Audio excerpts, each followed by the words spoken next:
Hello viewers, আমার চ্যানেলে আপনাদের সবাইকে স্বাগতম।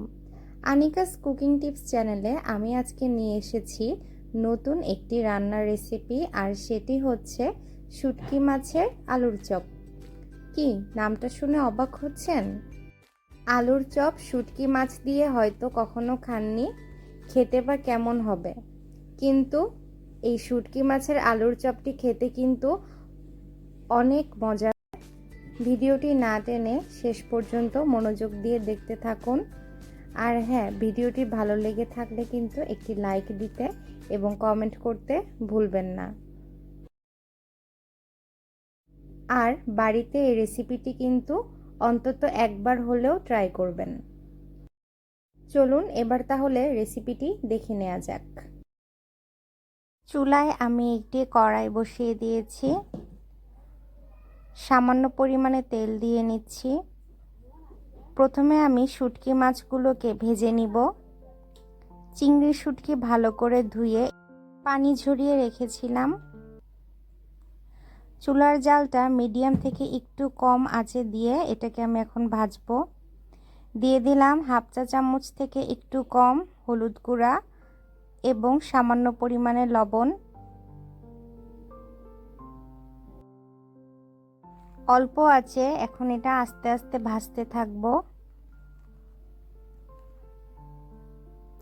দেখুন রং পরিবর্তন হয়ে এসেছে।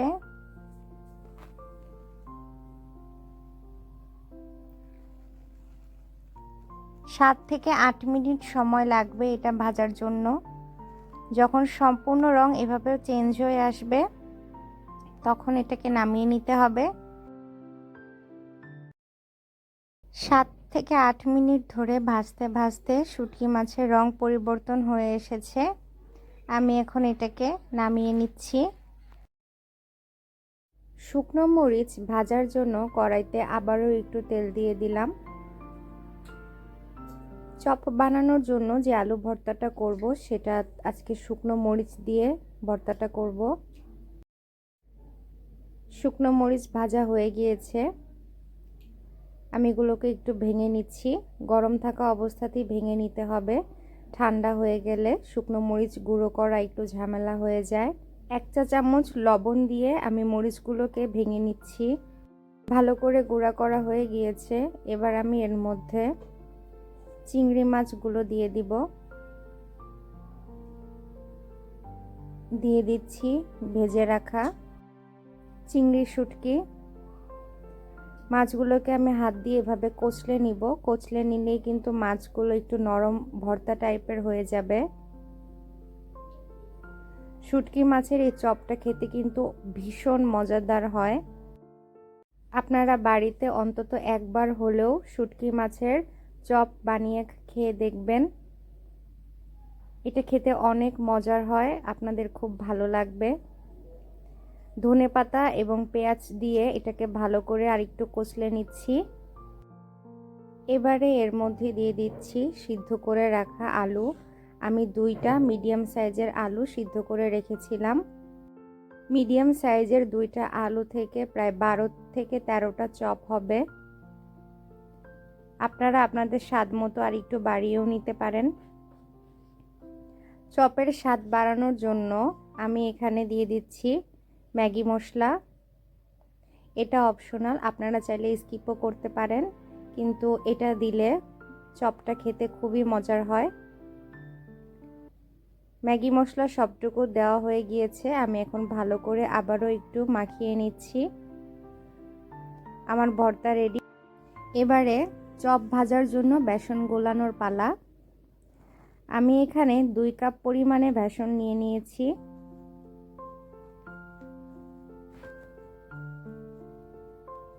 দিয়ে দিচ্ছি হাফ চা চামচ লবণ, হাফ চা চামচ জিরা গুঁড়া, হাফ চা চামচ ধনিয়া গুঁড়া, হাফ চা চামচ লাল মরিচ গুঁড়া, দিয়ে দিচ্ছি হাফ চা চামচ হলুদ গুঁড়া। এবারে দিয়ে দিচ্ছি হাফ চা চামচ পরিমাণে খাবার সোডা। সবশেষে দিয়ে দিচ্ছি হাফ চা চামচ পরিমাণে জাফরান রং। এটা অপশনাল, আপনারা চাইলে স্কিপও করতে পারেন। এবারে আমি অল্প অল্প করে পানি দিয়ে বেসনটাকে গুলিয়ে নিচ্ছি। বেসনের ঘনত্বটা কিন্তু খুব বেশি পাতলা হওয়া যাবে না, তাহলে কিন্তু চপের গায়ে বেসন লাগবে না। অল্প অল্প করে পানি নিয়ে আস্তে আস্তে গুলাতে হবে।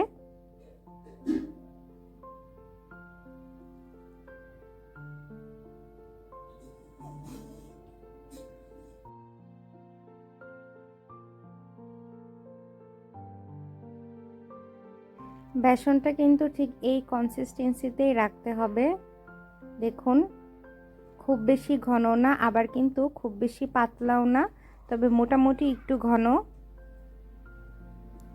এবারে আমি চপগুলোকে ভেজে নিব। চুলায় একটি কড়াইয়ে তেল দিয়ে দিয়েছি।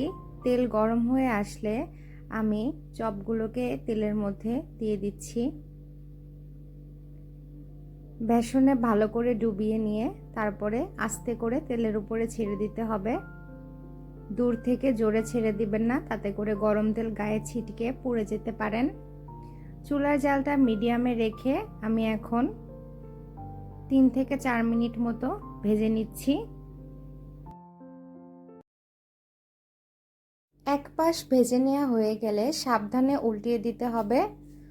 অপর পাশটাও একই রকম মিডিয়াম আঁচে 3 থেকে 4 মিনিট ভেজে নিতে হবে।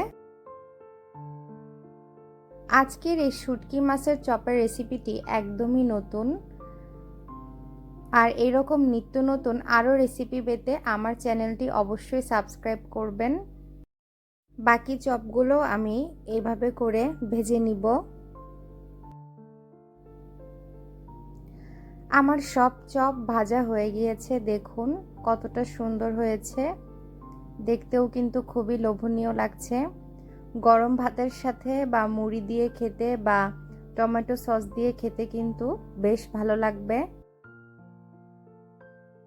ভিডিওটি শেষ পর্যন্ত দেখার জন্য সবাইকে অনেক অনেক ধন্যবাদ। বাড়িতে এই রেসিপিটি ট্রাই করতে কিন্তু একদমই ভুলবেন না। সবাই ভালো থাকবেন। আল্লাহ হাফেজ।